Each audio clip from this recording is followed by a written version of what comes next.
is Jim Melamed, and I want to welcome you to Mediate.com's second of now 6 forums on issues of online mediation and online mediation training. And the forums are kind of considering different facets of our efforts in this whole new world that we're now operating in. And so what I'd like to do first is to introduce you all to Claire Fowler and Colin Rule, who are the ones who have their hands on the controls. And if you all would speak to the issues of translation and recording and chat and muting and things like that, that'd be awesome. Sure. So just a couple of things, no big deal. So let's go over some of the basics. We all know how to use Zoom at this point, but roughly, for the most part, we'll probably ask you to stay muted again, just because we're recording and there's always going to be the random barking dog in the background. It will probably be mine, actually. But it's wonderful to see your faces. And if you have a question, please post that in the chat. We'll be monitoring the chat and we'll make sure that that gets answered. And we will have, I think we're going to have a little bit of time at the end for questions. So we'll try to handle those via chat, or perhaps unmute yourself and we can just have a conversation if we have time. As Jim mentioned, we also have interpretation, and which is an amazing feature. Way to go, Zoom. So to do that, you'll just click down at the bottom, slight right of your screen where it says interpretation. Right now we have Portuguese available and we're getting Spanish up and running shortly. So another question, somebody's asking if this will be recorded. Absolutely. And we will make this available in the next couple of days.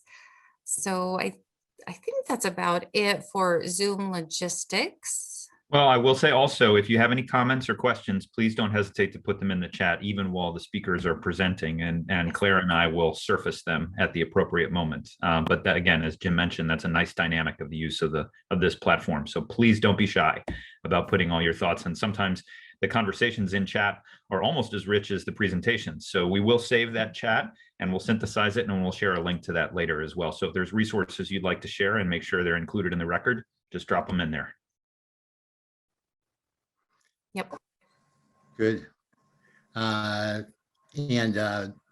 Anything about muting? You already mentioned that, didn't you, Claire? I'm sorry. Very good. Very good. Okay. Yeah, this chat thing is pretty amazing. Another dimension. And even if we don't get to your question during the live event here, that will also be distributed to the people head of committees and the like to consider. So we really do value the chat. We do synthesize it to cleanse it of personal comments and protect the guilty, of course. Very good. Yeah, well, at this point, I'm going to try a screen share just one more time. And did that work? Bruce, you're my check, okay? And so what I want to do here is to introduce you all to Woody Mostyn really quickly, who has been this online mediation training task force chair. And it's somewhat analogous to herding cats, if you can imagine that, but he has done a spectacular job. Our ultimate goal is to develop a report during July, and then to have an additional forum where we would present that report, both kind of on what seems to be the current state of things, but also at least some initial recommendations and suggestions for most capably moving forward. So without further ado, Woody, you're on. Thanks, Jim. I'm looking around and I'm thinking of the peacemaking that you all do in so many different ways in your own communities. And for us to maybe take a moment and think about what it was like a year ago and what it's like today. And the memories and the that will be imprinted in all of us, much like during the Great Depression, the idea of standing in soup lines or selling apples, losing businesses, affected maybe some of us as we were growing up, from our parents who told us to clean our plates and make sure that we never, ever wasted anything. And then throughout the entire 60s and early 70s, when there was the war in Indochina and the problems that occurred politically in so many countries that affected all of us, many of us. It affected our dreams, our hopes, and also the losses of people who were no longer with us. And during the last year, how many of our children and grandchildren will be able to tell their children and grandchildren what it was like to have masks when they got a chance to go to school, and the rest of the time being stifled by us as we tried to get them to do Zoom school, which is so difficult for us, let alone for our children who are trying to make it in this very fast-paced world. The same is true for us professionally. And not just in our profession. We now can see our doctors via Zoom. We can get our taxes done via Zoom. We're able to connect with our professional colleagues via Zoom. If anyone wants a real overview of what it's like for families to have gone through the last year, our wonderful colleague, Michael Lang, has produced a book that is free. It's available on mediate.com. It's available on Most and Guthrie. It's available from Michael.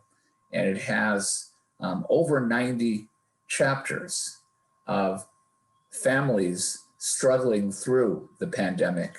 And not only is the price right, but the inspiration will help all of us get a frame and a perspective on what we're doing. And just today, the ABA Journal came out with a wonderful article of virtual legal services unbundled, and how companies are thriving from meeting a need that has been going on for quite a long time. Mm-hmm. So, and this type of service has been in development for quite a long time. You are in for an incredible treat today.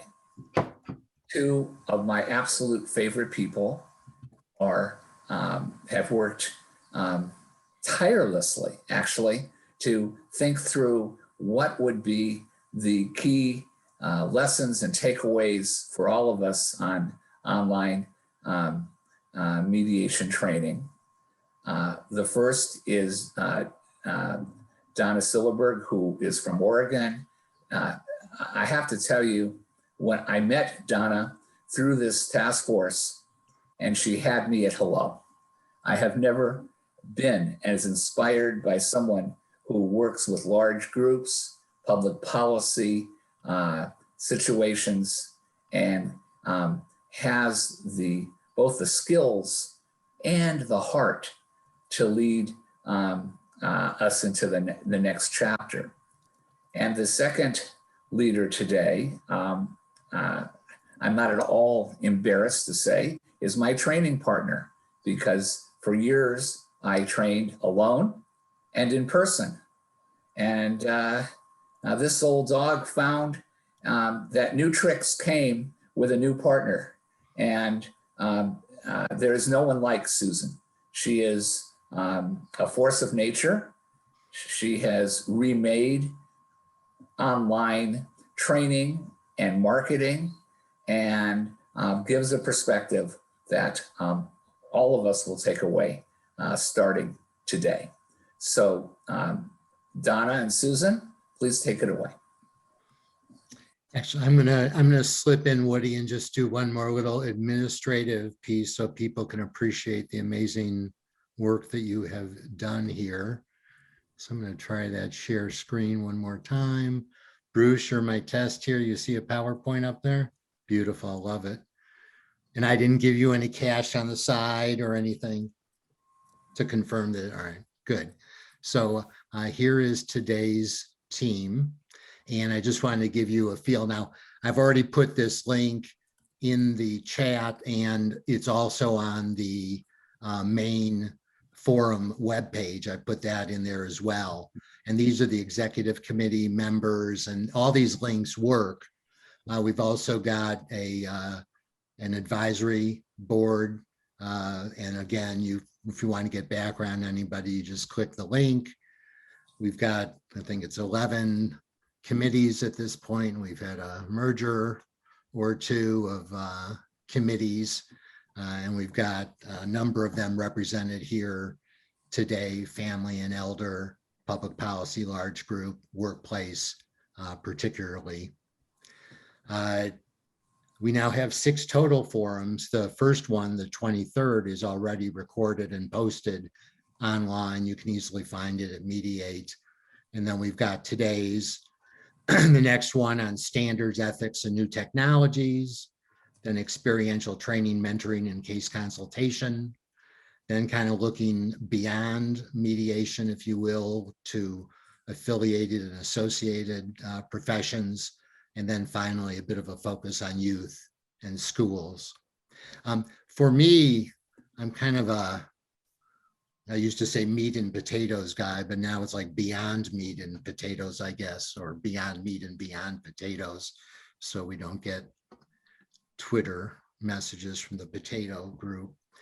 So these are some of the just most fundamental issues that I'm grappling with in terms of trying to implement all this stuff. Well, first is there an online mediation curriculum that, if you will, all mediators should reasonably know?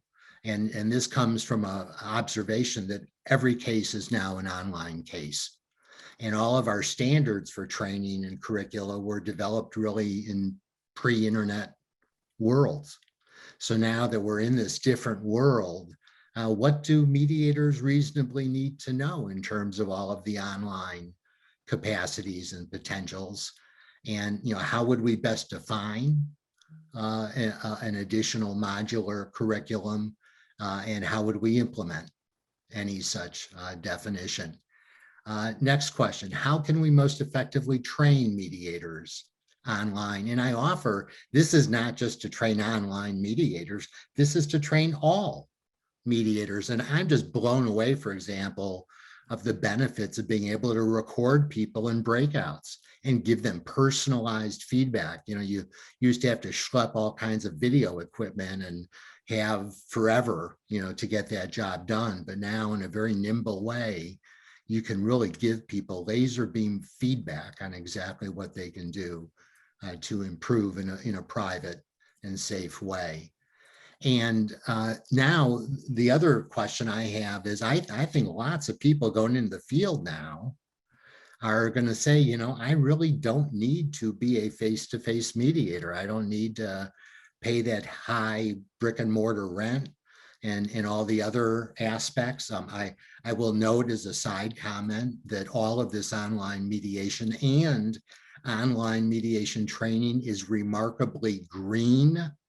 It's just a very fortuitous coincidence, but we're clearly doing the right thing in terms of saving the earth and climate change and the like. And my question is, for folks getting going now, or people that are revamping their practices where they really want to focus on online mediation, could they take care of all training requirements, all experiential requirements, all role play, you name it, online? Because that's one question, because I would offer it's probably a bit presumptuous to think that we would force somebody that wants to do nothing but online mediation to take face-to-face trainings, I think. And to the extent that they could take care of their training online, how much of that training needs to be live? And to what extent might it be recorded? Could the whole training be recorded? So those are some of the just kind of practical, ultimate questions that I have. And it's at this point that I'm thrilled to pass the baton, I believe, to Donna. Is that accurate, Donna? I believe that is accurate, Jim. Thank you so much.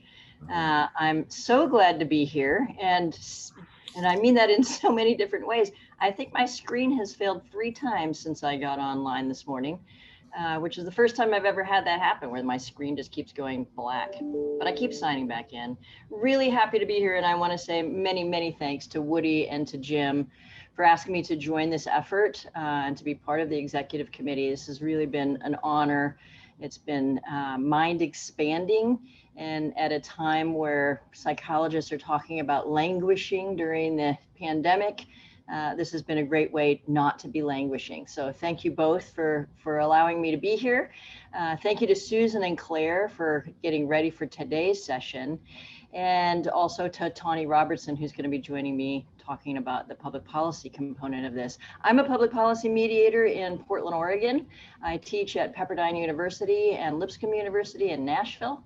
I also do training in other places and with other organizations, and have been a reluctant, I will say I was a reluctant online mediation trainer. They kept saying to me at the universities, can you please do your class online? And I said, no, large group work can't be trained online. And then the pandemic hit, and they called me because I had 2 weeks till class, and they said, could you think that over again? And I said, I'm in, I'll figure it out. So I have found that there are so many benefits, there are many challenges, and I think that between Susan, Claire, and I, and those who we are bringing in from our subgroups to talk to you today, we're hoping to identify some of them. We're hoping that you're going to help us identify many of them as well by using the chat, and really look forward to talking about all this with you. Our goal today, as we were trying to decide how to set this up, was really to look from a spatial setup rather than just 3 very separate. I mean, we do have 3 very separate presentations we're going to give, but we thought we would start with family, with the smallest numbers of people who we tend to think of being at the table. Move on to workplace, where that might expand depending on the size of the work team, and then move on to public policy, where things expand even more. We felt that, as I think the whole executive committee has been saying, there are some consistencies that happen for any kind of mediation. And then there are some things that might be separate and unique for particular sectors. So today, that's where we're doing it, with these 3 areas. And we're going to start off with just a lightning round, and then Susan, and then Claire, and then I will be talking about these things. So Susan and Claire, can you say, you know, if people can only stay for the first half hour, let's say, right? Can we at least leave them with 9 tips, right? So 3 things each. What from your sector, Susan, would you say are that some of the three things that really stand out for your sector with regards to effective emerging online mediation training or practice? Hello, everybody. I'm Susan Guthrie, and I'm representing the Family and Elder Committee. And just to piggyback a little bit on what Donna said, I do want to first say it's been an absolute pleasure to be a part of this and to be working with Woody and Jim and Claire and Donna to get ready for this forum has especially been quite a joy. So quick takeaways to train, effective ways to train mediators online generally would be that it would need to be conducted in an online meeting format. The webinar format is much less effective because it does not allow for that interactivity. Also, keeping the participants at a minimum, or not expanding to the extent that we can because we're online. Look at us right now, we have 159 people online, might not work well in an interactive training, and being able to use some of our recorded function to help with feedback as we go along. Great. Okay. Online meeting, not webinar. Keep the numbers to what you can see on the screen and use the recording to give feedback. Fantastic. Claire, what do you got for us? Okay. I'm going to lose my train of thought if I don't share my screen. So let me go to my notes here. Okay. So there's one thing, right? And we decided to hit 3 things here, right? 3 things. So first thing, just the importance of understanding trauma and culture-informed training, that there needs to be some kind of an understanding of what people have gone through. And so instead of just jumping in like we're the savior and we can fix everything, really spending time, even though we're online and it might feel a little awkward, making sure that we're still spending that time with people, just understanding the difficulties that they've had. That was probably one of the big foci of our conversation, one of the big focuses. Next, just the importance of flexibility, as we have all learned. That has really been the theme of this last year, right? Being flexible, the importance of shifting the lengths of meeting around what it works for our clients, the times of meeting, and just being comfortable trying different processes and platforms. The third one, being resourceful, taking the time ahead of the meeting to educate yourself, understand their business a little bit, understand what might be useful, some apps, some suggestions, articles, and also be resourceful in terms of who you can connect people to. So taking the extra half an hour before a mediation or a training to make sure that you have resources to offer people. So those were the 3 biggest things I think that came out of ours. Fantastic. All right. Thank you, Claire. So really that trauma based, so that you're focusing on empathy, which can be difficult to convey online without great care, right? So, and flexibility and resourcefulness is what I'm hearing from you for 3, 4, and 5. And then I think from our sector, we would add, providing trainees with templates for online discussion protocols. So I learned the term from my new best friend, Susan Guthrie, yesterday, really providing what we call netiquette to people, right? So letting them know what it is that we're anticipating from them in our training and in our practice. I think the second big one would be making sure everybody is familiar with and comfortable in the platform in which we're training. And, I can put in parentheses, or practicing, right? We don't want to take that for granted that everybody knows. And we suggest from our end using a graphic slide to actually to be sure that everybody sees and hears the instructions, just as we do in our cases. So we really want to try to model in our training what the facilitation or mediation might look like when people get out to be working with a large group, because it's a perfect setting to learn how to do large group work in a training of a larger group, right? And then the third takeaway our group would have is show by example. What many of us have learned is that many people have never seen a public policy conflict handled well. And so having some time during the session, whether it's a video or a live simulation, where somebody who knows what they're doing is actually showing students, trainees how to do it, is very important in the public policy end of things. All right, so those were our 9 tips for you. So if you could only make the first half hour, you got 9 tips from this session so far. Now what we're going to do is we're going to dive a little deeper into each of these areas. And so I'm going to turn this over to Susan, who will take us through what is the family sector learning, and what can we all learn, whether we're doing public policy or family, how to be better. Thank you, Donna. And so as Donna said, we're starting with family because we generally have, start with the smallest mediation style group. But first, I want to just take a moment to acknowledge and thank my committee, who has had a great deal to do with the input that has gone into this presentation. Laura Chong, Ken Newman, Gabrielle Hartley, Peter Salem, Linda Seeley, and Michael Orrit.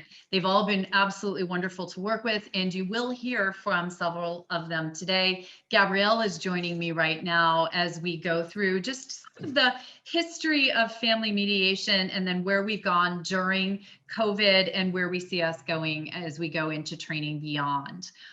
So first, and I know you're seeing a blank screen here, we thought it would be helpful to first just have a little context of where family and elder mediation might be a little different than what many other sectors see as their mediations. I've been talking to Donna about these massive meetings that she has. Our family mediations are generally very small and intimate. They are often just with the couple who are getting divorced or going through a family or elder matter proceeding. Even when represented by counsel, it's generally those 5 people in the room in an in-person. So as you can see in these 2 photos, even as we've moved online, they still tend to feel fairly intimate and small.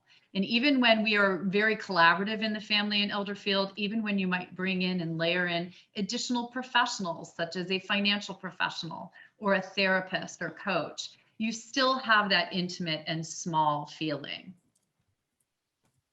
So family and elder mediation can roll out in a variety of ways. Typically, they either happen in a sequential manner, meaning you have many shorter mediation sessions, or they roll out in a long haul where you might have 1 or 2 sessions that can last as long as a full day, or maybe 2 or 3 days in a row where we're truly burning that midnight oil. And I think that's probably what many people think of as a mediation, that long session. But you know, historically, family and elder mediation has approached, I think, mediation training, much as many other sectors, with the traditional 40-hour basic. And what has really become apparent to me, especially working on this task force, was finding out that the 40-hour designation was really sort of an arbitrary number to start with. In fact, it wasn't intended to be 40 hours. It was supposed to be 48, but the hotel wasn't available for the final day of that training. Thank you, Jim Melamed, for that story. I did not know that. But what we realized is many of our, historically, our trainings, and Gabrielle and I both, our first 40 hours, were much like this, in a classroom, in a smaller setting. In fact, Woody Mostyn, who opened up our training or our task force forum today, has historically conducted them in his living room with about 18 participants. So again, a smaller, more intimate setting. And, you know, generally these 40-hour trainings cover what we call the basics of what you need to know to be a mediator. This list, this little laundry list here of the negotiation theory and skills. But really the skills are the part that are the most important, right, Gabrielle? Yeah, so most mediation trainings, whether they're 30 hours, 40 hours or beyond, have about 7 to 8 hours of actual content. And then the other 30, 40, however many more hours are spent engaging with the process. So it's more experiential. But as anyone who has either given a mediation training or taken a mediation training knows, you cannot possibly cover all topics or get deep enough into any of the topics to go out there and just call yourself a mediator. Yeah, and that takes us to what's also sort of become the norm in our industry is the need for more trainings and the development of additional trainings. And we now have and see a wide cross, discipline type of trainings out there with domestic violence, high conflict, elder abuse, advanced skills, and more. The key being that the 40 hours has relatively stayed static, and what we've done is added on these additional trainings. And in some jurisdictions, some of these additional trainings, especially around domestic violence, have become mandatory to be a certified mediator. Right. So we've added on to that 40 hours, anywhere from like 2 to 10 hours of domestic violence training.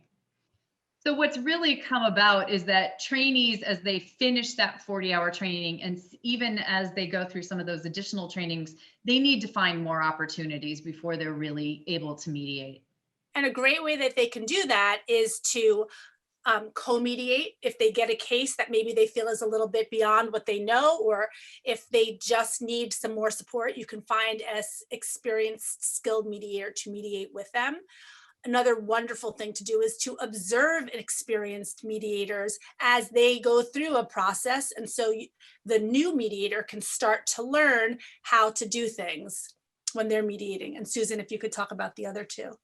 Yeah, well, and one of the most common requests that I get as a longtime mediator is people would like me to observe them mediating and give them tips. They would like to be mentored.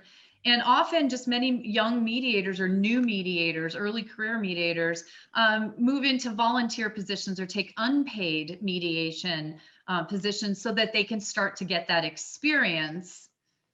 And so, you know, it's a common number thrown around to become an expert at anything. So I think Malcolm Gladwell said you need 10,000 hours. Well, it could take a very long time to get the 10,000 hours, but you need to start somewhere. And getting this kind of experience is really the way to build your practice and your skill set forward. And traditionally, that's been difficult when it needed to be in an in-person setting, all of these, co-mediation, observation, mentoring, and volunteer positions. But now we've moved into the COVID era, and much as what Woody said, I mean, think back to just over a year ago, and our mediation trainings looked like that room I showed earlier, where people were sitting in a classroom. But just like all education during COVID has moved online, mediation education has moved online. And this is very much when Woody and I do a training, this is what it looks like. We have a screen full of thumbnails, and we've moved almost entirely, or have moved entirely, into that virtual format. So how's that gone? I mean, really the key question that we started to tackle in our committee is, yeah, we've done it. We didn't have a lot of choice. What do we think of it? How did it go? And we've in fact identified a number of pros and cons. And so on the pro side, having online mediation training, it's more accessible. It's more convenient. You can be at the beach, you can be in your living room. Although I don't know if you can deliver a training from the beach, maybe Woody can. There's no need. Golf course. Exactly. No need to get a location. You can have an increased capacity, which Susan started to address earlier. If you are looking to find a trainer in something very specific who might have been on the other side of the country, you can find someone. If you live in Portland, Oregon, you might find someone in Portland, Maine. There's more courses available. There are breakout room features, which are incredible, and they have that added feature of being able to record. Right now, so somebody needs to be muted, actually. I'm trying to figure out who it is. Yeah. Okay, so sorry. I got it. So in the breakout room feature, actually, you can record what's happening, and that's such an incredible teaching tool. That the trainer can then take a look at it with the trainee, and the trainee can learn from it by observing their own acts and their own interaction. And of course, we have the capacity to use more varieties of visual aids on the pro side of online mediation training. And so Susan, maybe you can tackle the cons here.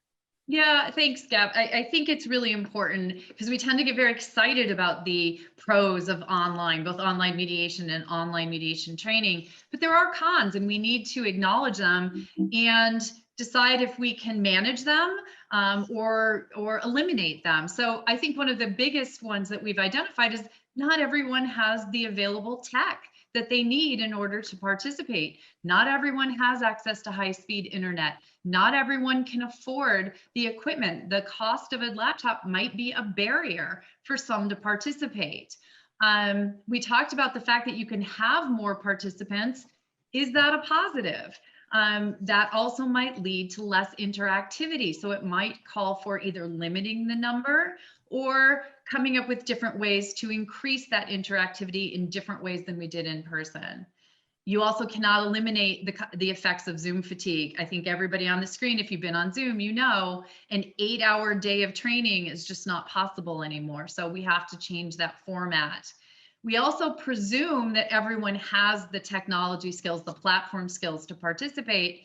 I've found that to not be true. And I've spent a great deal of time in trainings telling people how to share their screen or do certain things. So do we need to add that as a part of our training? Where do we squeeze that in 40 hours? And then I've heard from a number of trainers that just in-person activities that they've done don't translate well. So we need to maybe perhaps go back to the pro list and figure out ways to use some of our pros to replace those things. So the question becomes, where does online mediation, where does training go from here, mediation training? And the question is really, is it going to stay online, I think? And Gabrielle, I think we've gotten an overwhelming, resounding. Yes, yes, yes. It is going to stay online. That does not mean that there will not be opportunity for brick and mortar training, but online training is here to stay, is definitely the resounding sentiment. Yeah. And, but it does, yeah. Oh, and along with that, I'm sorry, Susan. Along with that, we are going to need to add increased competencies on the continuum for the tech part, especially because there are more considerations to bring the greatest degree of professionalism to the online mediation platform. So Susan, maybe you want to take the list. Yeah, well, I think, you know, the list isn't even all inclusive. We've just gone through and identified some of the things that would need to become a part of a curriculum. The question becomes, does it become a part of the 40-hour curriculum, or does it become, like domestic violence training, a separate but necessary curriculum? And how do we deliver that, right? Jim Melamed actually asked, I think, a wonderful question in the beginning. Can we teach online mediation training? Can we teach people to be online mediators in person? Or do we need to teach that online? And I think what we talked about was that we probably need to be teaching it online, and we probably need to add more time because we can hardly get all of the content out there and all of the skill buildings out there within the 40 hours. And now we have this whole other layer of core competencies that really need to be integrated. So the question may be, do we need the 2 hours or the 10 hours? But we need something more. Right. And I actually wanted to ask two of our committee members to just come forward. Laura Traum is speaking about an expanded curriculum idea to give an idea of what might be coming for the future. And then Michael Orrit is going to talk about a virtual mentoring that he's doing. So I'm going to stop sharing and allow them to speak for a moment. Laura, how about you go first? Sure, thanks, Susan. So I was just going to speak to a training model that is nearing the completion stages of development in New York State. So the New York State Council on Divorce Mediation is actually finalizing a new training program that shakes up the 40-hour model in a number of ways. So one aspect of the training that is being developed is that it's a 60-hour program, but that is not the traditional 60 hours that simultaneously incorporate doctrinal family law material with skills throughout the course of 5 days, 7 days, what have you. Instead, 20 hours of doctrinal law and some therapeutic concepts, etc., are being presented in pre-recorded webinars online, 20 hours of webinars with quizzes that test the trainees' completion of the webinars and absorption of the material. And then 40 hours of live skills training where everything that they've learned is being kind of experientially taught in a mediated environment. To what Susan was mentioning earlier, the idea of this model, it honors the asynchronous and synchronous learning convenience that trainees may pursue. It also has a hybrid aspect where that live 40-hour skills component can happen once a year online. If trainees plan to practice online, they would be learning how to do so through an online live module. And then there is once a year an opportunity to do that 40-hour skills component in person on site for those trainees who plan to practice in person, again, so that the module aligns with the planned form of practice. It's different from what New York State's Part 146 court approval requires. It's broader than that. So those requirements are met, but where, as Susan was suggesting, and as Gabrielle was suggesting, trying to think ahead to the new aspects that we might need to include in the reality that these trainees will be moving into on the business front. Thank you so much, Laura. And now I'd like to introduce Michael Orrit, who's going to talk to us about ways that online mediation mentorship can actually take place. So Michael. Oh, well, thank you for that. I think it's important to maybe know a few very quick things for some context. You know, my wife and I, who founded our mediation center 7 years ago, first off, believe that professional mediators who come right out of law school, okay, right out of their psychology degree to practice mediation are just as effective, you know, if not more effective, which honestly is what I actually believe, than mediators who have been doing this for 30 years with experience as attorneys or therapists. We have 4 full-time professional mediators, none of which have had more than a year of professional experience before joining our team. And all of them are under 30, except me, barely. 2 of these mediators, okay, Sarah and Andrew, have been trained completely online. They've had no mediation experience prior to joining us. And Sarah, gosh, she started with us 10 days before the pandemic hit, and we all went home. She's been mediating solo now for 9 months. She has successfully mediated 52 cases. Okay, Andrew joined us during the pandemic. He's been mediating for 6 months. He's currently overseeing 23 cases. And both of them are very highly skilled. They can handle just about anything. Okay, so how do we do it? Number 1, attitude. We just acknowledged together that online training is the greatest opportunity in the history of the field. I hear a lot that online mediation is going to change everything. Well, I actually think it's online mediation training that's going to change everything. So first, we got to believe in this. Second, it's the relationship between the trainee and the trainer. Okay, we together embraced just a whole new level of relationship, a bond, a connection between the trainer and the trainee that was just not possible before. So we invested in each other. There's so much courage involved in this approach. Quick thinking, quick acting, vulnerability. We're really in the trenches together, and there's a lot of trust. So now, yeah. Michael, I think we were hoping also you could mention something about the way the mentor can observe somebody who is maybe training online. That's really the strategic process. So here's what we do that's different, and it's going to change everything. We communicate with each other in different ways at different times during the mediation in real time through texting, okay, while we're observing each other during actual cases. So during phase 1 of our process, the mediators are spending 3 months observing the trainer. Okay, and so what I'm doing during the meeting is I'm focusing on the mediation, but I have simultaneous focus on the training, and I'm communicating by text with the trainee, whatever specific technique, whatever strategy I'm employing. Okay, I'm texting them as it's happening, face saving, you know, taking an assertive stance, normalizing, mutualizing. I just text them.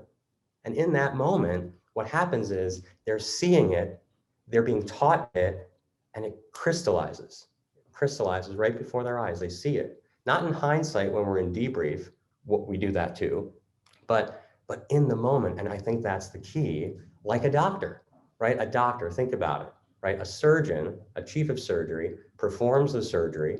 And as they're performing the surgery, they're telling the intern what they're doing, what they're seeing, what's happening, right? And that's how you train when lives are at stake, right? And that's also like what the doctors do.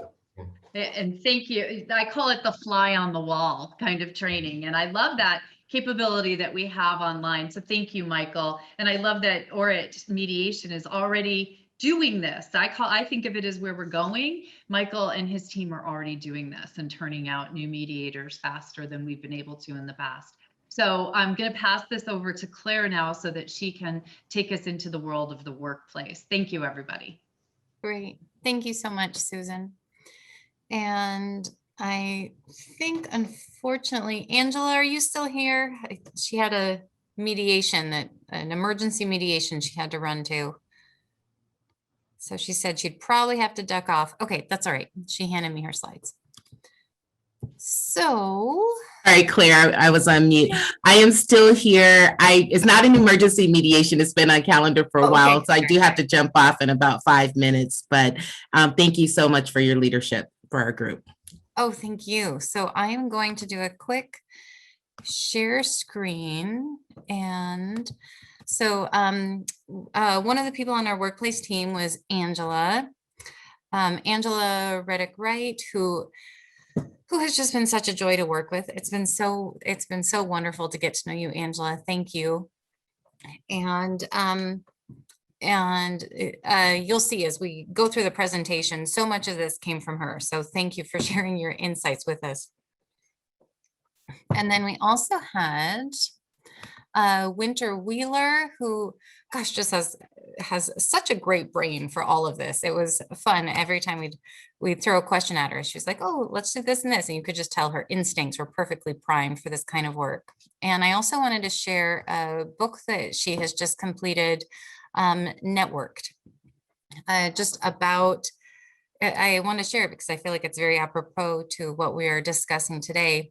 A networking group that has met on LinkedIn during the COVID pandemic and what they have learned from this. And a lot of what they have learned are the same takeaways that we're discussing today. So let's go look at those. All right. I'm just going to move some Zoom controls here. And Angela, again, if you want to chime in while we have a couple of minutes, please feel free to do so. I know you're probably prepping to go help people that need you. So the main reason that we met was to discuss this. What are the key skills that workplaces need to prevent disputes? And this is really, as Jim mentioned, this question emerged from the Mediate.com conference last year, where we said, okay, as Mediate.com, we have been working for 25 years. I think it makes sense to pause and say, should we continue to do things the same way we have, or should we pause and say, what do we want to continue going forward? And what does it make sense to let go of and adopt some new habits? I liken it to, again, young kids at home. So this is just very visual for me. That moment at the end of the day when kids take off their backpack and dump it on the table and they just lay everything out. I think that's kind of what we did in this task force. We just laid everything out that we have been doing in workplace training. And we said, what do we want to put back in the backpack and continue to carry around? What do we want to leave here? And what are some of the new things that we want to put in the backpack going forward? And so, as I mentioned, we were able to work with Angela, employment mediator and arbitrator, labor law attorney, as well as Winter Wheeler, a civil litigator, mediator and arbitrator, and author. So thank you so much for all of your help. So the first thing that I mentioned, we looked at our past approaches to training.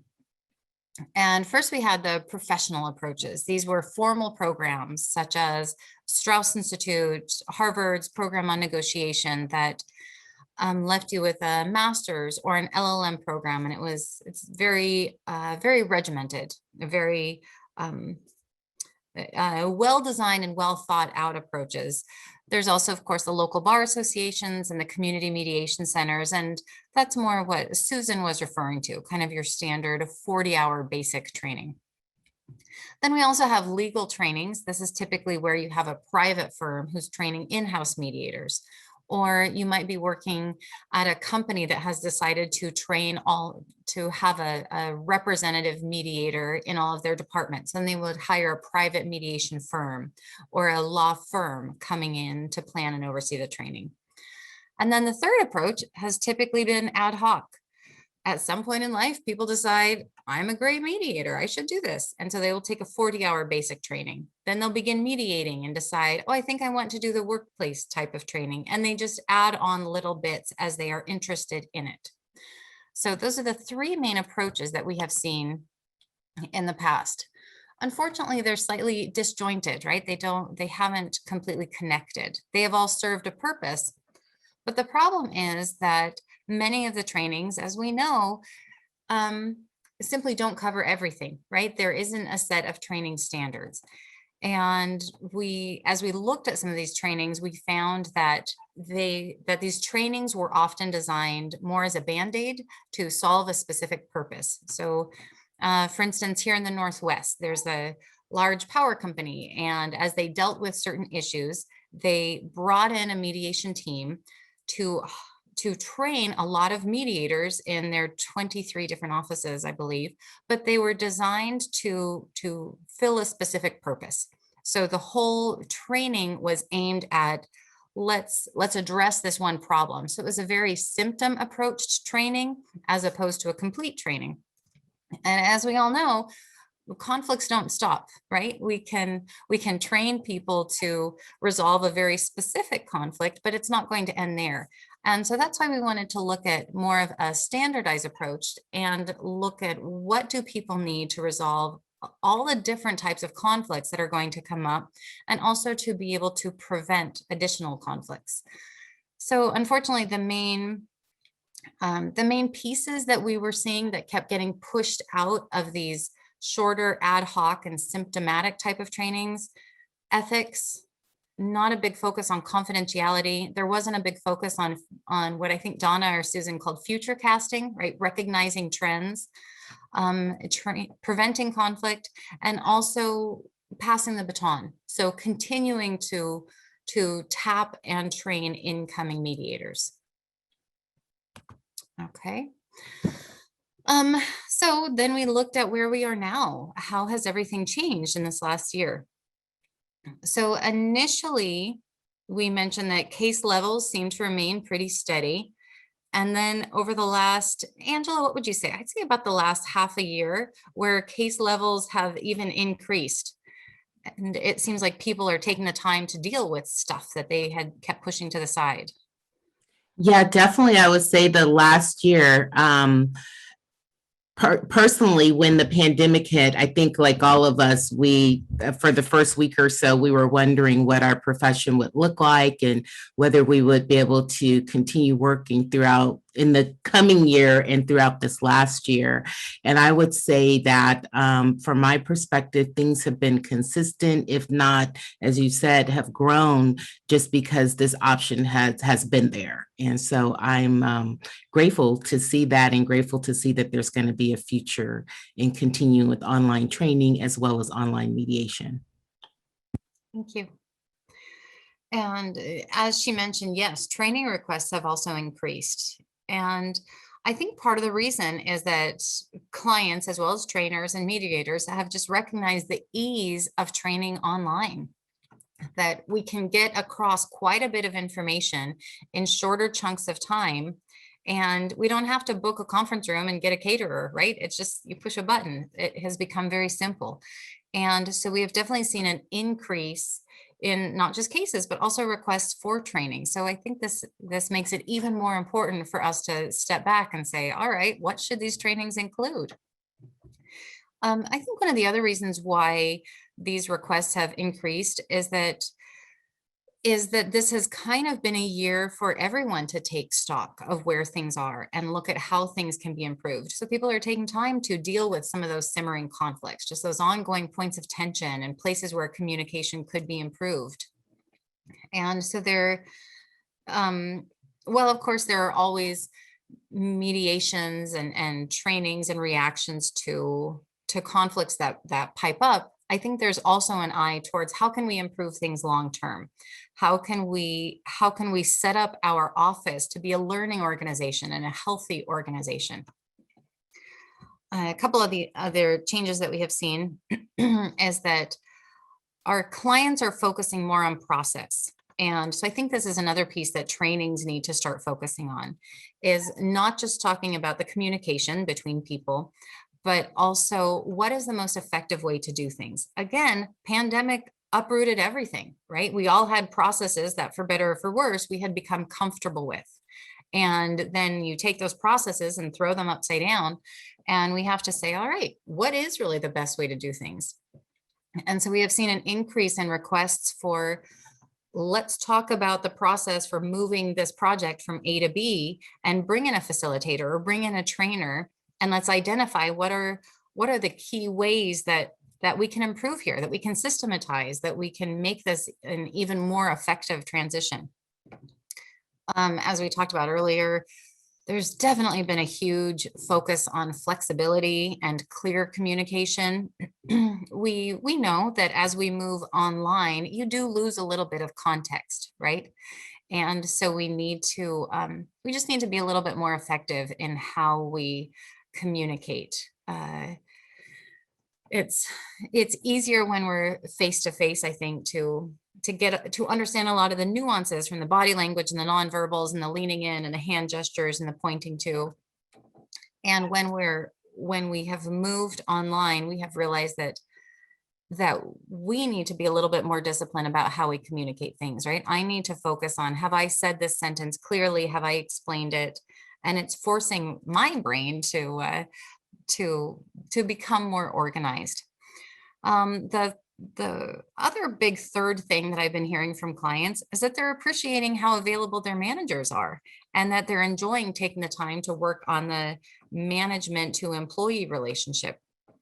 Of course, managers are still going to be incredibly busy, but they're not constantly traveling and going to conferences and going to other meetings. And so that increase of time, many clients have said, this is fantastic. We're actually enjoying that we can focus more on relationships and building up a healthy organization and dealing with some of those festering issues that we just didn't have time to deal with before. Okay. So during this time, we can decide, do we go back towards what we have done before, or are we going to look forward towards growth? And as Maslow has pointed out, we can really take this time during this pandemic to not just say, okay, where are we, but also look at what are the key things that we want to add to workplace training as we go forward. Okay, so these are the main required skills that our team has identified. First, I think this is something that we can all relate to this year: evolve with the technology. Learn what apps our clients are using. Obviously, we have all become pretty grateful to Zoom for everything it has enabled us to do, but that doesn't mean that every client around the world is using Zoom, right? We have some people that are just communicating via phone. We have some people that are just using WhatsApp or Digital Samba, or the courts or their law firm has blocked Zoom. So this is why I think it's incredibly important for us to educate ourselves. That was one of my big takeaways. Educate yourself ahead of time. What is the key platform that people are using? And learn how to use it, download it, become comfortable with it, run a couple trial cases through it. And so find out what your clients are using, but also find out what they should be using. If you are doing a divorce mediation, educate yourself on what are some of the cool new emerging child custody calculators or spousal support calculators. If you're doing a workplace mediation, look at what some of the issue comparison platforms are out there that are, Robert Bergman has created an amazing one that prioritizes the different issues, and it adds a percentage to them, and you can pull down on the different issues as you start to reach agreement on them. They're incredible and will save clients so much time.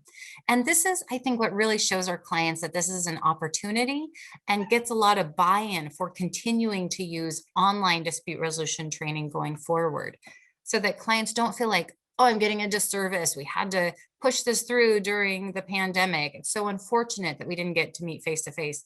No, this was incredible. Look at how fast this mediation or this training went. Look at all of these great apps that we got to use. What a great opportunity. But clients will only feel that way if we make it an opportunity, right? If we really are using this online time as a resource. But let's face it, it's not always perfect, right? It's not always easy. As Susan mentioned, Zoom fatigue is definitely a real thing.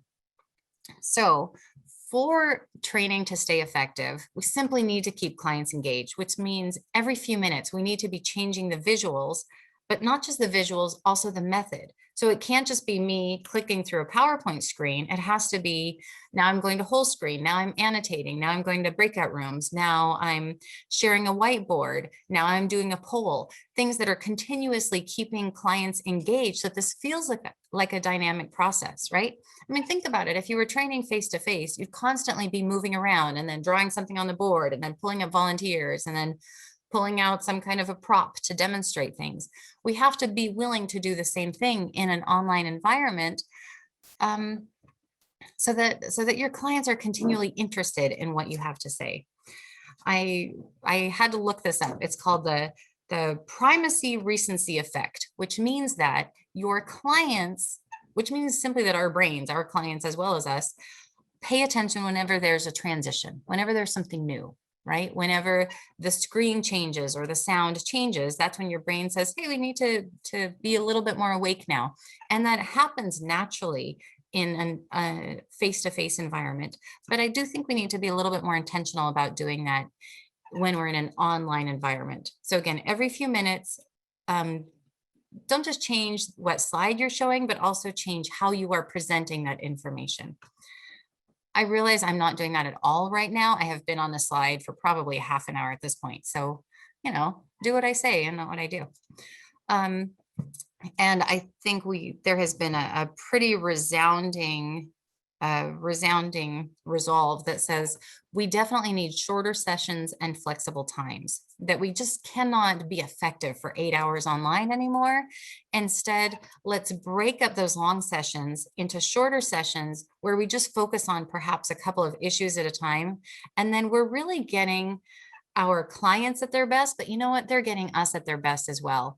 I think that when we try to schedule these really long sessions or have them back to back, then we are treating ourselves like a robot. And that's really what our clients are getting, right? And that's not what they signed up for. They signed up for someone who's curious and who's present and who can be fully there. So I think these were the main skills that we learned as we move online. So here are a couple of the other points that the work group came up with that I want to make sure we cover. Simply realizing that online training, oh my gosh, it absolutely has been working. Everybody's needs can be fully met online. They're easier to schedule. It's easier to incorporate tracking and helpful tools. And of course, we can talk about hybrid options, which include role plays, having a training buddy, incorporating quizzes, etc. But one of the big things that we liked was how easy it is to mentor, how easy it is to bring in new ideas and new folks. So one idea that we came up with was this concept of having a Zoom moderator, right? It was always kind of weird to bring in a new person and have them sitting at the conference table or have them sitting in the training room and just say, oh, this is a new mediator that I'm mentoring. But if you call them a Zoom moderator, then they can be sitting there during the entire session and absorbing everything that you're saying. And you can learn a lot from them afterwards as well. So that's one of the big things that we have enjoyed with moving to online is bring in the new people, bring in new voices, go out and adopt a mentor and learn from them and give them a chance to learn from you, because it's easy now. All right, just a couple more thoughts here. So we didn't feel we needed to spend time on this one. Will we return to completely face-to-face trainings and mediations? Nope. We have all realized the benefits of online, and whether it's a hybrid, whether it's fully online, there are just so many benefits of meeting online and incorporating these skills and having them right at our fingertips. We just don't want to give them up. So a couple of the other pieces we wanted to point out, it is some of the other benefits with online dispute resolution for improving dispute resolution training is that now we can instantly communicate standards. Did you see all of the standards and the links that we shared in the chat right at the beginning of this meeting? How fantastic is that? That people around the world can instantly say, here's our standard and your standard and your standard, and let's meet together to come up with some of the key standards that we all need to include. And this goes back to our first point, and this is really where we want to end with, is coming up with a set of standards that all workplace training needs to include. So these are the pieces that we said we need to put these back in our backpack. These are the key things that need to be included in every workplace training going forward, to not just deal with those symptomatic issues that come up, but also preventing the issues that we know are going to come up later. And these are the key skills that we felt were really required for creating a healthy office. So just to spend a second on these, the slides available online for anyone who is creating a workplace training. This was what came from our experience that every training needed to include. The ability to listen, to hear, not just to respond, training leaders, helping leaders to lead by example, the importance of just being considerate. Let's face it, this is kind of a skill that we all need to learn. And creating a high standard of a conflict-free environment, not a dispute-free environment, not an argument-free environment, because those are going to happen, but that it doesn't need to escalate, that we can have a difficult conversation and have it be exciting and dynamic without escalating. Patience, empathy, compassion, and the importance of starting to include training for trauma, diversity, cultural sensitivity, as well as cultural immersion. And finally, the ability to reframe. Right? What a basic conflict resolution skill that would, gosh, just make so many workplace conversations more effective. Okay, so to summarize those, the key skills that we saw: how to communicate effectively with the team, teach people how to bring up concerns, and teach leaders how to create a collaborative environment. Okay, work with a team, have a difficult conversation, and teach leaders how to create an environment. So thank you so much. This has been a fantastic experience, and I'm so grateful to Jim and to Woody for organizing this, and also to my team for sharing all of your expertise. Thank you all. Great. And thank you, Claire, for sharing all of your expertise and tips and tricks there. I hope you can look through the questions from while you were talking, because there were a couple of people who wanted to know. I mean, somebody did get the primacy recency effect that they asked about, but there were a couple other things that people were asking about that you went through. And I know you're sharing those slides as well, but I think part of the questions had to do with what you were talking about. Okay? Absolutely. All right. So, I'm going to also do the web thingy here, the PowerPoint. So let me get here from my current slide. Go ahead. Okay, great. So thank you, everybody. Again, my name is Donna Silverberg, and I'm going to be joined in this presentation by Tawny Robertson, who is in Tucson, Arizona. I am outside of Portland, Oregon, in a little town of Mount Hood, Parkdale, looking at Mount Hood from where I'm sitting right now. I'm so glad to have listened to Susan and Claire about the ideas that they have shared, because I feel like so much of what you have said, there really is congruency between what we do, what you do, what the other does, between the three of us. There are some nuances that I think are different and special.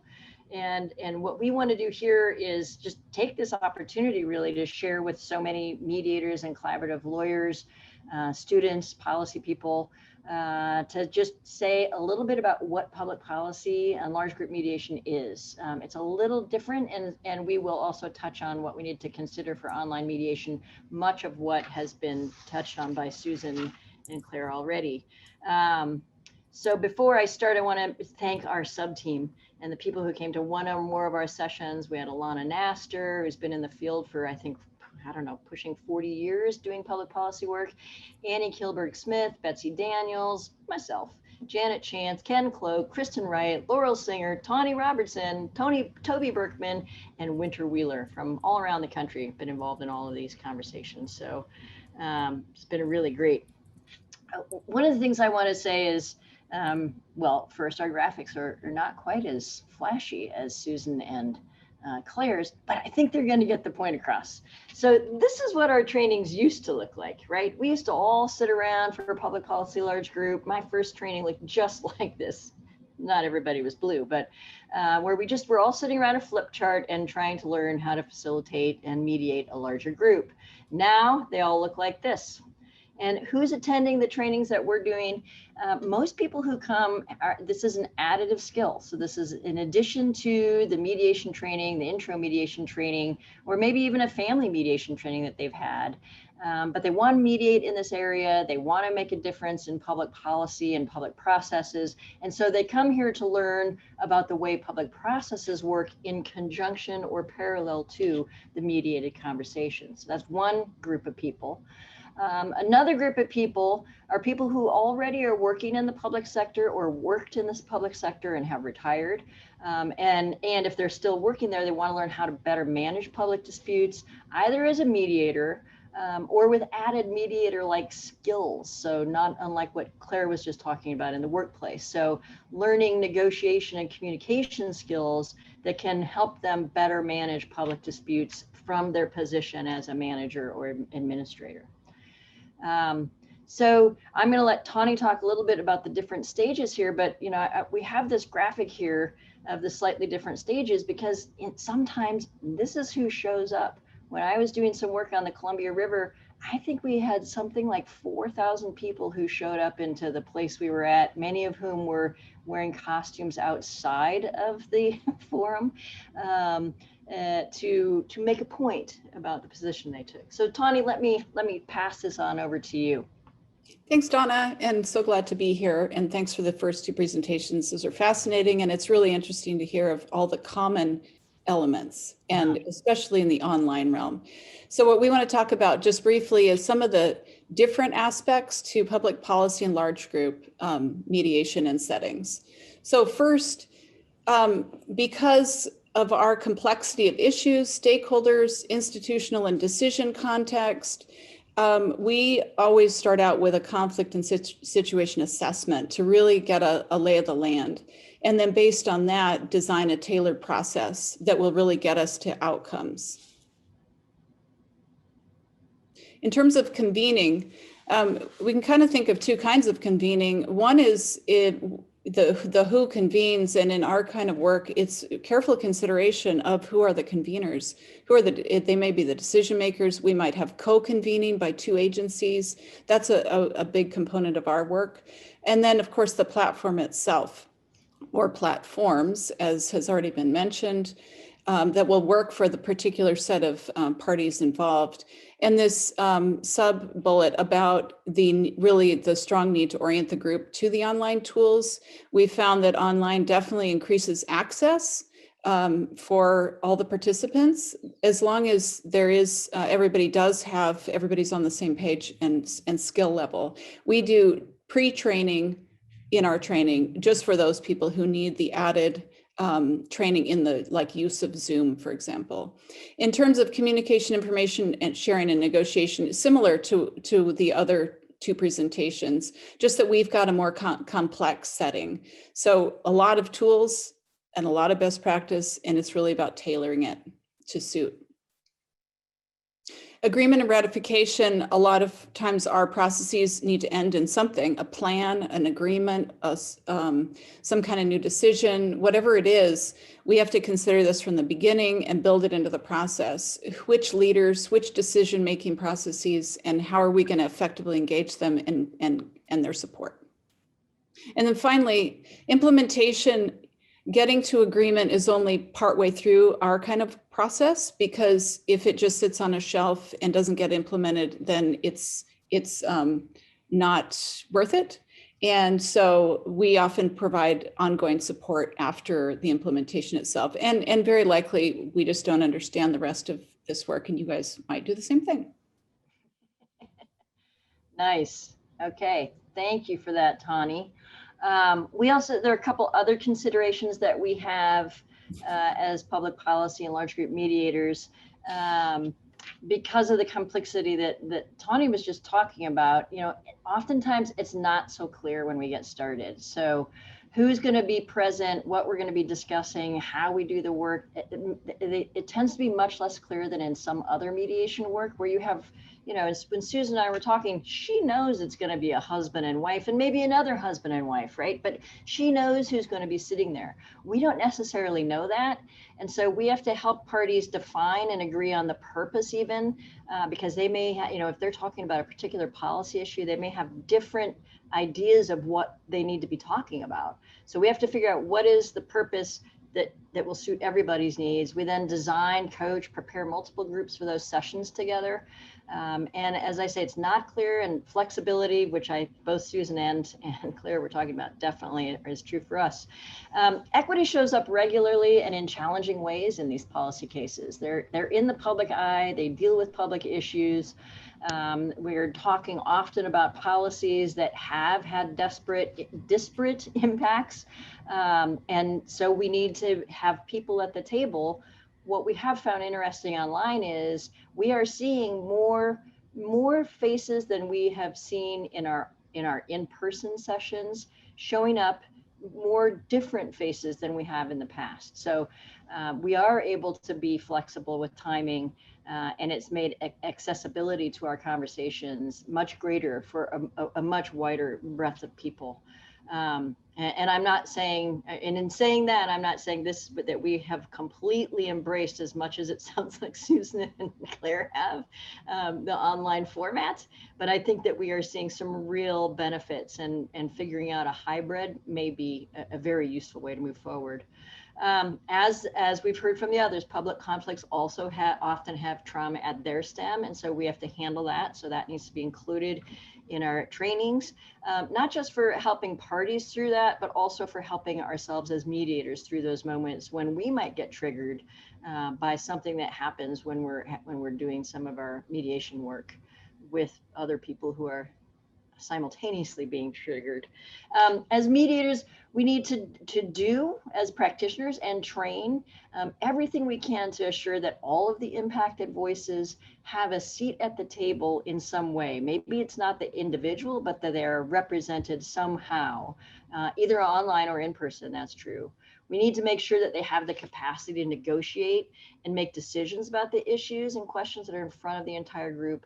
And then we have to help them gain and exercise whatever power they might have. We thought that it might be useful just, to just give you an example here. So if we were going to get together and have conversations about toxics in our waterways, the first thing, if we look at this waterway here, the first thing we see are the fish and maybe the species in there. But we also then need to think about, who might be drinking that water.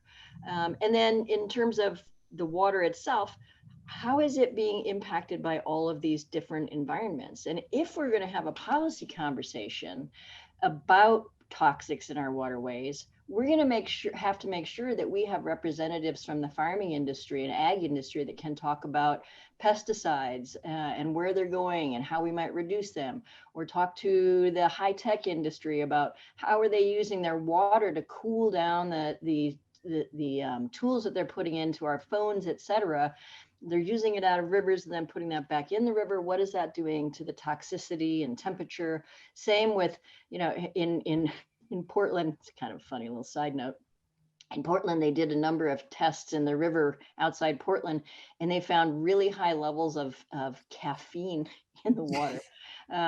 Caffeine, a number of other things, but the caffeine rate was like, wow, we really are a bunch of coffee drinkers here in the Northwest. So we have to think about all of these things, and how do we represent those voices at the table? Who can do it in a way that's legitimate?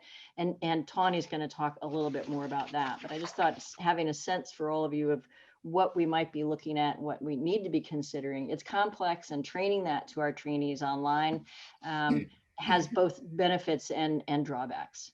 So Tawny, can you talk about some of the other unique qualities for our trainings? Yes. Okay. So first, as we've said, we have a lot of, it's complex. Parties, issues, the science, the technical aspects, the institutional setting, et cetera. So obviously the training needs to integrate all of that. We do use graphics. I'll show one at the end. there's always parallel public processes, another planning process. Maybe you're in a county and the county has its own planning process going on, and there's another agency has a process going on, and that larger setting has a lot of impact and importance to make sure it's dovetailing or connecting. Culture, as has been mentioned repeatedly today, is always a piece of our work. And because we have many parties, many issues, there's different cultural aspects, whether it's actual like ethnicities, whether it's ranchers and urban recreators, whatever it is, we have to adapt it to work. I just want to mention that recently we did an online facilitation training in Spanish. And so a few of the elements that we put together a planning team of the trainees, a small group, to help us tailor it to suit their context. We did the whole training. We used WhatsApp as our main tool because everybody could get access to it. We did 2.5-hour evening sessions, and Claire mentioned the importance of being adaptive and flexible to what's going to work for the participants. And we had to allow phone participation for people without Wi-Fi and or computers, and with the one ground rule of no participating while driving. And then lastly, confidentiality, obviously pretty important, as well as open public meetings. There's open public meeting laws at different government levels, and how to work within that. It varies, but so, including in our trainings, various ways to deal with that. We had our local city commission that shifted to Zoom after a long period of time of not being able to figure out how to allow for that, but then they didn't allow breakouts. And then they didn't allow chat. So it's that ever evolving situation that we have to train for as well. Right.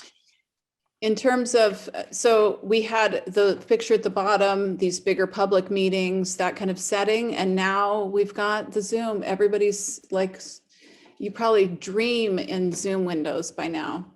The nuances of the group psychology means, for example, groupthink versus how to allow for more individual thinking, and then bringing it together in the group, and just how the group is influencing each other.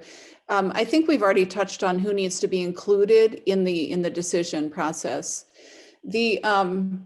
For us, sometimes a situation isn't ripe for mediation, and really understanding that.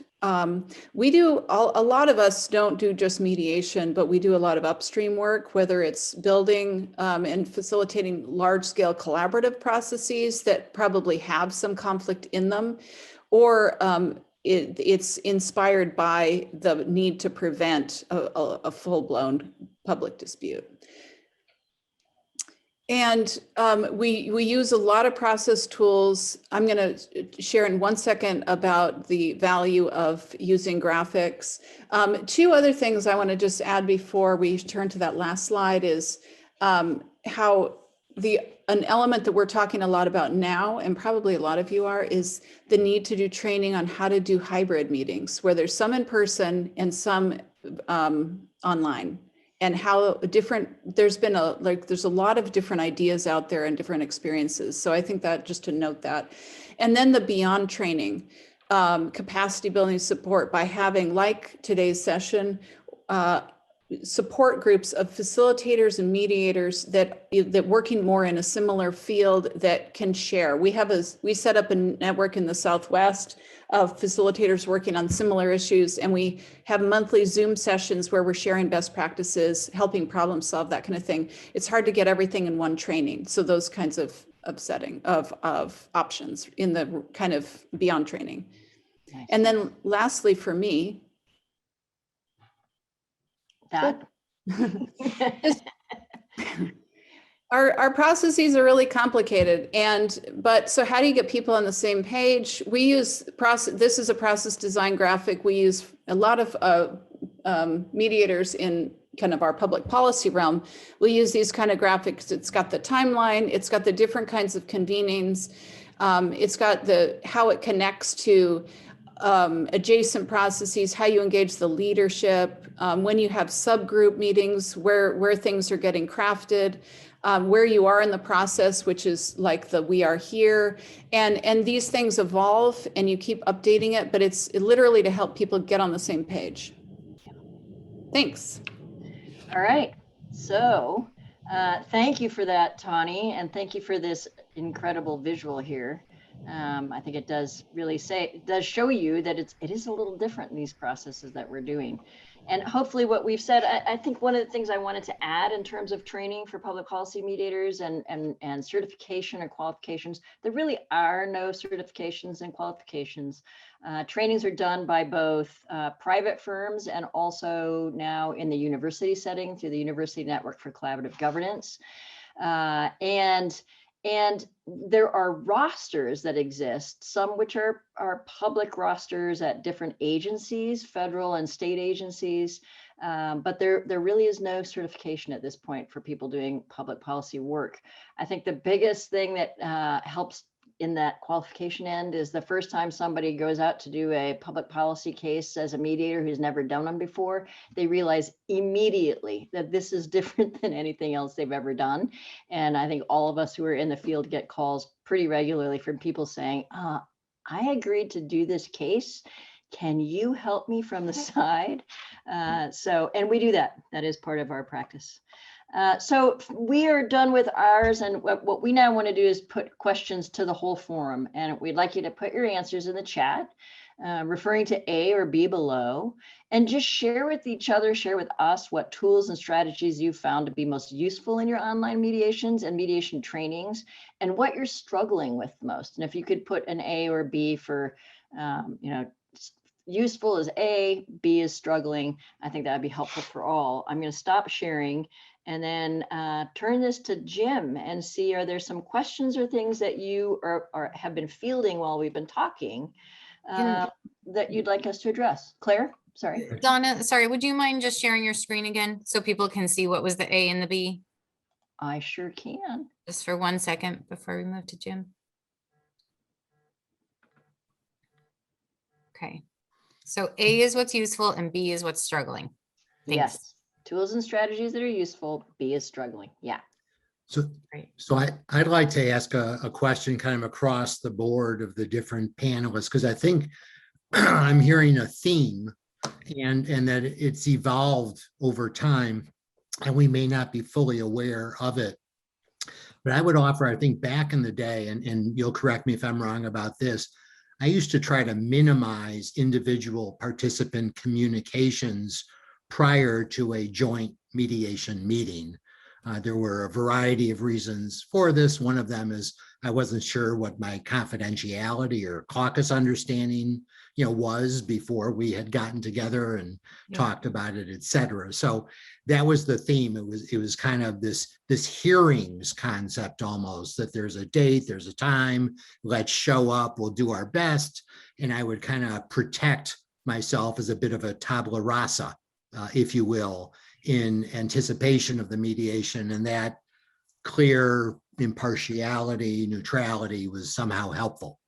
But what I think I'm finding online, whether it's family, an elder, or workplace, and I heard it relative to public policy, is that in the world of online mediation, we're often more flexible and nimble. It's not a matter, for example, of people getting in cars, driving across town, parking, waiting. We don't have to physically get together. It's very easy to meet. And that the combination, I think it's just being effective. I found that I'm often doing little introductory meetings with individual parties. One of the great benefits is that despite the Zoom and online challenges of developing rapport, especially with everybody, present, that I have, 5, 10, or 15 minutes with each individual just to meet them privately. And in fact, the excuse for these meetings is usually, let's be sure that the technology works, that we're all coming through, that you're connected, that you're comfortable. But the reality is I get to just meet them a little bit and hear just a little bit from them, and as well as make sure that they're technically as comfortable as possible, which of course benefits the start of the joint meeting. And I've actually found a vehicle that I think allows us to do this, which is the terms and conditions of your services on your website. Back in the day, we had to get them to sign an agreement to mediate or a confidentiality agreement or something. But I think we have a new vehicle now where we can say, to the extent you take advantage of our services, they would be under the terms and conditions, reach it here. And what that might say is that the mediator may well have an individual short caucus with respective parties to have a brief discussion about the situation, as well as confirm their ability to comfortably and competently take advantage of the online process, that we have this opportunity. So my question for the group is, are you in fact finding the mediation field shifting toward getting going more with individual respective discussions with participants, then bringing folks together? Or are you continuing to do a minimization of individual communications and a focus on that first joint meeting? Any thoughts or comments on that? Jim, it's actually funny that you said that, because I had posted in the chat before you made your point precisely that. I have been using those technology tests to build rapport, to gain a better understanding of individuals' body language, to let them see who I am, and replace that 5-minute chitter chat we would have before an actual mediation session in person would get started. So I am finding that I'm having more interaction with both counsel and parties prior to the quote unquote actual mediation. And oftentimes it's very useful because I'm diving in with a better perspective of what the parties are looking for, what the emotions and animosity may be behind the scene. And that allows me to have more time to think creatively about how I'm going to diffuse tensions and get the parties to utilize our quote unquote working time more effectively. Wonderful. That's great. Great example. Mhm. I offer that in addition to developing the rapport relationship and things working out most smoothly, I think there's kind of a policy issue embedded here, which is I'm finding that mediators are becoming more proactive in reaching out. So we hear of a dispute, we hear of one party, and that it's more common that a mediator might contact and wonder whether mediation might be good, that we're becoming a bit more mediation activists, and that in fact the online environment generally is very interesting in this regard. For example, 80% of the people who go to LegalZoom or Complete Case, or who not only express a desire to do their divorce online, to do all the papers online, but they actually pay for it, okay? 80% of these folks aren't able to complete that process because as soon as they get to a blank that they don't agree on, the whole thing goes sideways. And of course, that's the moment what they really need is a mediator. And I can think of lots of other like real estate transactions as an example where things are threatening to go sideways and we want to get somebody in there as quickly as possible. So I just am raising this possibility that as we move forward as a field, we may in fact find it advantageous to be more proactive, more reaching out to individuals who are involved in a difficult situation, just to make sure that they're aware of the online mediation possibility. And in fact, I'm finding that the way my mediations are getting going is changing dramatically.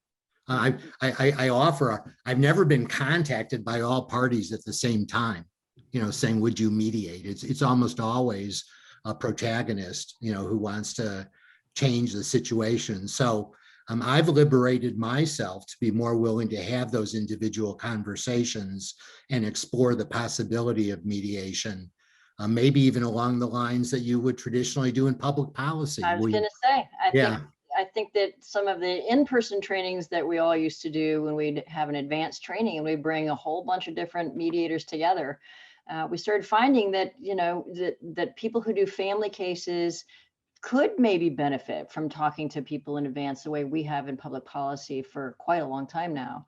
And vice versa, we in the public policy area could learn a lot of different things from people in family, workplace, and others. So I think that these conversations and this moment in the field is really an important one for us, because I think we are able to reconnect online. I mean, how many people have we got here right now? For 118 now from all around the world. Who are able to be sharing their ideas. And I hope you're looking at the chat. If you don't do it now, I want to urge you at the end of this session to press save so that you can look back through and see the A's and the B's, see what the tools people are finding useful, and the things that they're struggling with. Because I think the struggling part, we're all together going to have to figure out how to solve those problems. And I'm hoping we did post our initial draft from our subgroup of apps that we're loving, ways that we're doing training and practice that we found useful online. I do feel I need to say again on behalf of folks in my subgroup that not everybody was super excited about the online stuff. And with that said, most of our clients are one of the seats at the table at least is taken by a public entity, and most public entities aren't being allowed to meet in large groups right now. So it's going to be a while. And this is hard work to do just online without having having that in-person connection. And as somebody said, being able to see someone's foot moving under the table, being able to see them clicking their pen, being able to see them doing something other than just with their face can be super instructive to us as mediators, and can really help in difficult moments that we don't have that. I think everybody should do like the Paul Ekman training now for online micro expressions. So Claire and Susan, what are you all thinking about as you're reading through these things, as you're hearing all this? What are you thinking? Yeah, Donna, I was just going to say, I love this conversation. And I think one of the things that I've taken out of my entire experience, both as an online mediator and now an online trainer, is that one of the things as a profession we likely need to do, whether we are a mediator or a trainer or both, is expand our thought process to, it's not a matter of taking what we did in a brick and mortar and squeezing it into the box of online. There are different capabilities that in some ways are better online. And there are some things that, as we showed in our slides, there are some cons to it that may take modification. I think as a profession, as with many professions, we get very stuck in doing things the way that we've always done them.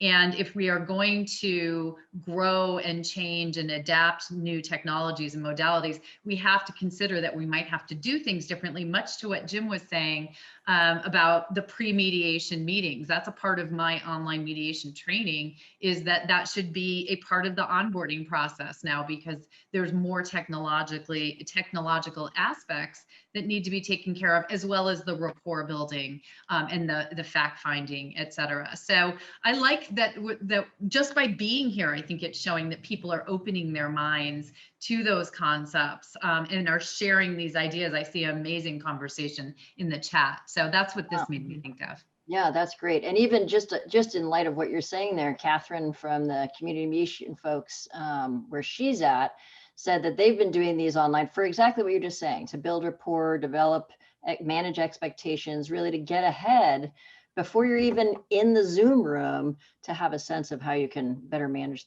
this conflict, right? Claire, how about you? So before I forget, we are going to be saving this chat and we'll be posting it with the video. Oh, great. Because yeah, this is a really rich chat. So thank you for everyone for all the resources and ideas you're sharing. Second, what I have really noticed online is, as we've discussed, we can absolutely still have that rapport and still have that connection, but we just have to be intentional, I think, about framing it in a different way.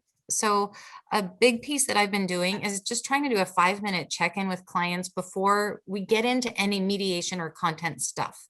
And I say that it's an AV test just so that we can test out their microphone and their video. But I'm really just being sneaky there. What I'm trying to do is establish rapport and set the standard right from the beginning that I care about what you have to say. I'm curious. This is a safe place. How can I make this more comfortable for you? And I let them know we're not going to talk about any content stuff. You don't have to be worried about this meeting. Just want to make sure that everything's working. And then I have a chance to get to know them.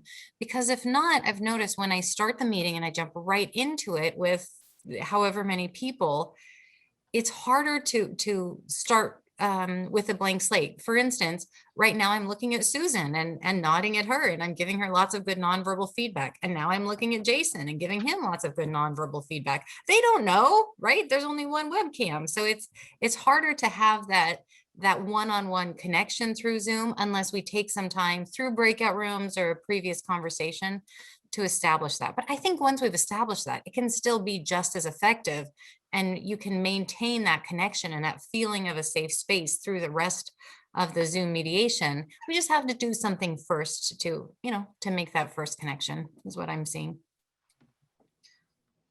Yeah. Okay, good. All right, so we were going to do just a quick, is there any more future casting, Claire and Susan, that you want to do? I just had a couple of quick comments because I think it's been raised, but this whole issue of hybrid is, I think, the wave of the future. That's my personal belief, but I've spoken to a lot of professionals and colleagues about this. And by hybrid, I mean where some participants are remote and some participants are in person. That could be the mediation process itself. That could be the training where we are beaming out some of our training, but have some live participants. What I think we need to be thinking about as a profession, both mediators and trainers, is that brings up both technology issues that can be fairly complicated and need to be handled far in advance of just flipping open our laptop and thinking we're just going to Zoom, and when there are people in person and remote.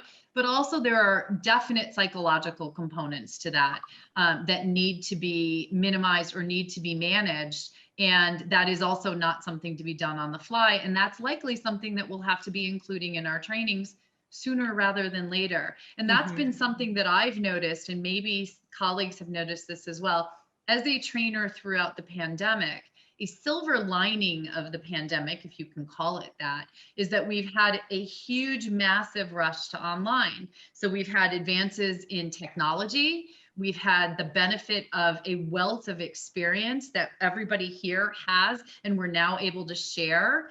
And we also, venture capital has come to our arena and is kicking out new stuff for us every single day. And so it's not just a matter of training and learning for today, it's taking advantage of opportunities like this to continue to grow and to modify. Because my training today does not look like my training from 6 months ago, and that training didn't look like the one from 6 months before that. So that would be my future casting, is we are still in a place of rapid change, and if we're going to train, we have to stay on top of that. Nice. Great. I agree. Okay. I think we've talked about this, but I do think that, let's say a couple years from now, the mediation process and the training process will look like a hybrid, but I might be describing it slightly differently than Susan. I can see, let's say if you're going to have a long-term relationship with someone, Donna, such as your long-term public policy mediations, that we might have an initial face-to-face meeting where we get to know everyone. And then, okay, for goodness sake, like we've already met, why not do the rest of it online? And then we can have private breakout rooms for individual conversations, and then we can jump out to the large group when we need to.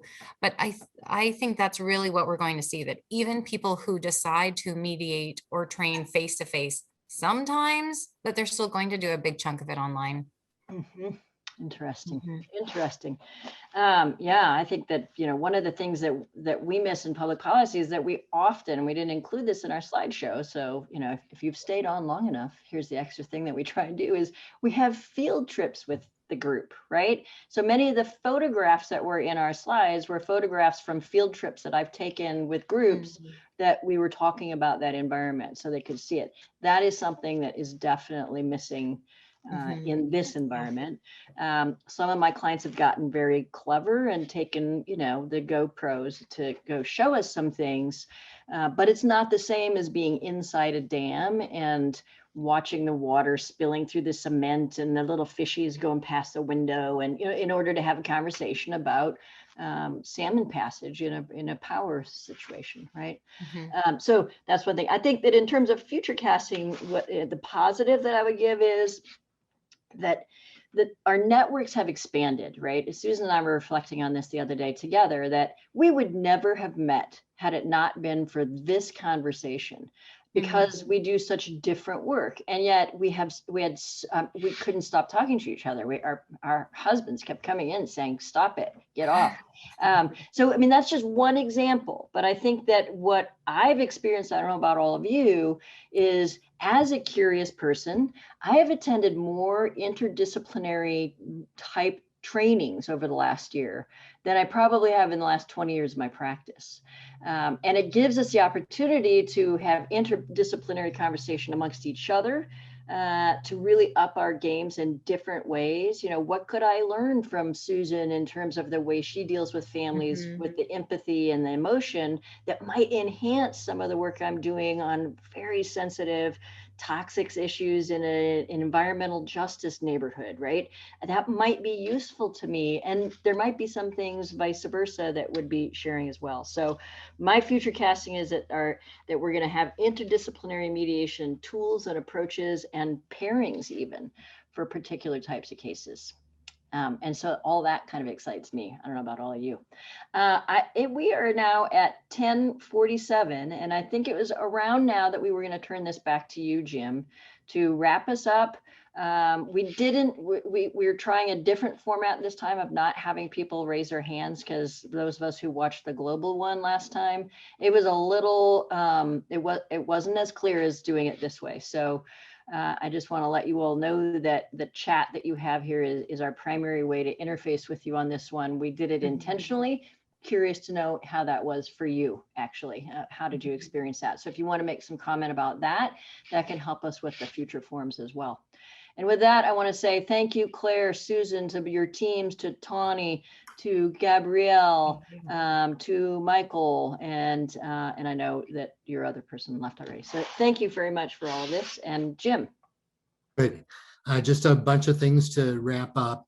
There is an evaluation and comment form, and the links in the chat. I'll repost it in just a moment, or Claire, if you wanted, that form is on the main forum page. Thank you. So I want to just do a slight backcasting also, because the reality is this online mediation stuff has been growing for 35 years. And for example, it started with people getting email addresses, you know, and then eventually they would get online in directories, and they'd have a nice website. And then there's video on the website, and contact forms, and taking payment, and exchanging documents, et cetera, et cetera.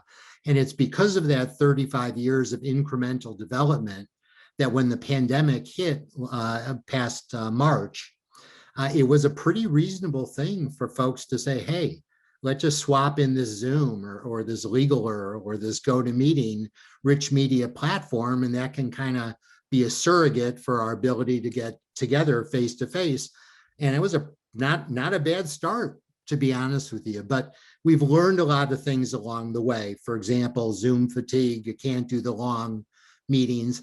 And I would also like to highlight that I really think the magic of the effective mediator is the ability to integrate the rich media communication with the development of asynchronous text, because commonly our deliverable is still a textual document, an understanding, a memorandum of an agreement. And that's really the magic that is a bigger topic than we can go into in the moment.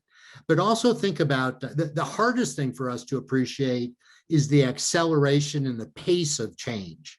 You know, as much as we're trying to wrap our head around all this that's going on, we can only do so much in a particular day. And this is much bigger than we can imagine. It's what I call mediation's renaissance. We literally have the ability to communicate, as a slight overstatement, with any individual on planet Earth pretty much into their pocket or purse and just about for free. I mean, the friction of getting together and having communications has just dramatically changed. And along with that, accessibility, convenience, affordability, and the like. And I want to highlight also that I would offer some measure of mediation is better than no mediation. Okay, so the meaning of things is often, what are you comparing it to?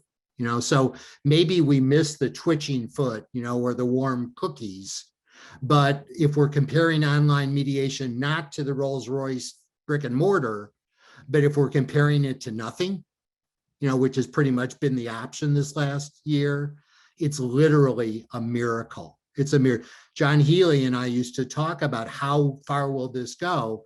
And the almost as good as being there, rich media communication is what we called the Holy Grail.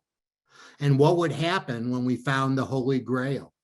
And I think we're experiencing that right now. So I just so appreciate these conversations. They help me to move my thinking forward. I love so many people getting to be introduced to so many other people. I feel like we're able to bring the global mediation community together. And so needless to say, we're just at the beginning of figuring all this online stuff out, but it is a new beginning. And final comment, what a gift that we really had a mass training event, with the pandemic setting in.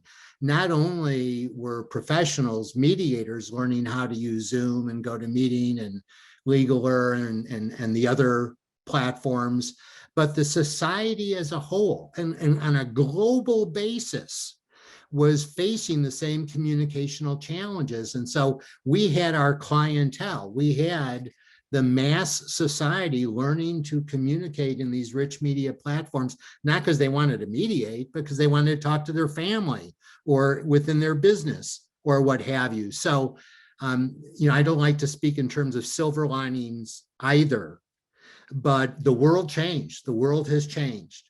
And we're all about communication. We're all about supporting people to have respectful dialogue and reach optimized solutions.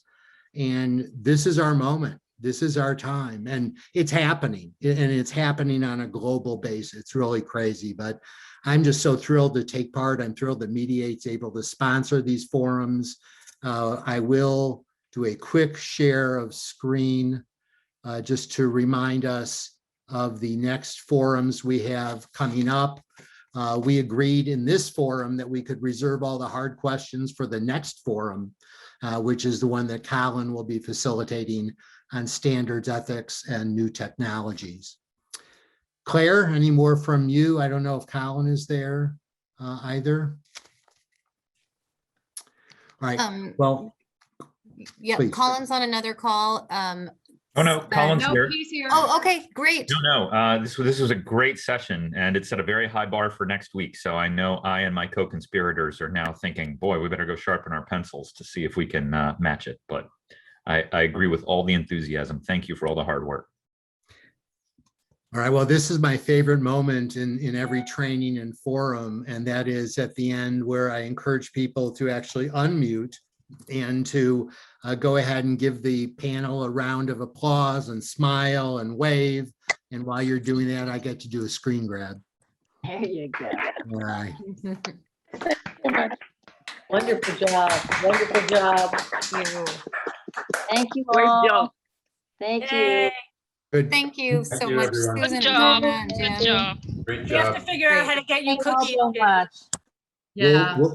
We'll get the video and the text and the chat links out to you within 2 days, as well as a Zoom login for the next forum next Friday.